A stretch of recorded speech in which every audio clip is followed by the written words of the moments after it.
আসসালামু আলাইকুম সবাইকে। তো সবাইকে জুম্মা মোবারক। তো আজকে কিছু কথা বলার জন্য আমি ভিডিওতে আসলাম। তো আজকে আমি অনেক ভয় পাইছিলাম যে শুক্রবার সকালবেলা আপনারা তো জানেনই অনেক বড় মাত্রার ভূমিকম্প হয়েছে, অনেক শক্তিশালী ভূমিকম্প হয়েছে, 5.7 মাত্রার ভূমিকম্প। মানে ভাবছিলাম যে সকালবেলা ঘুম থেকে উঠে ভাবছিলাম যে মনে হয় আজকে আর নাই।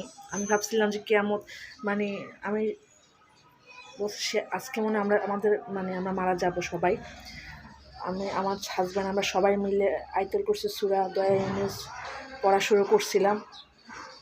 তো আল্লাহ তাআলা আমাদের সবাইকে বাঁচিয়ে দিয়েছে, আলহামদুলিল্লাহ। আমরা সবাই সেভ আছি। আল্লাহ সবাইকে হেফাজত রাখুন। অনেকে মারা গিয়েছে, আল্লাহ ওদেরকে জান্নাতবাসী করুন। আর আসলে আল্লাহ ছাড়া আমাদের কেউ নাই। আল্লাহই আমাদেরকে ইনশাআল্লাহ রক্ষা করবে।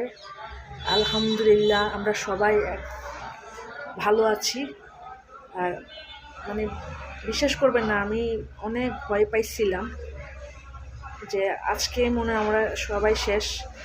আত্মীয় স্বজন সবাই ফোন দিছিল যে আমরা ঠিক আছি কি না। তো সবাই ঠিক আছে, কিন্তু অনেকে খবরে দেখলাম যে মারা গেছে। আমি কি বলবো, আমি ভাষা খুঁজে পাচ্ছি না।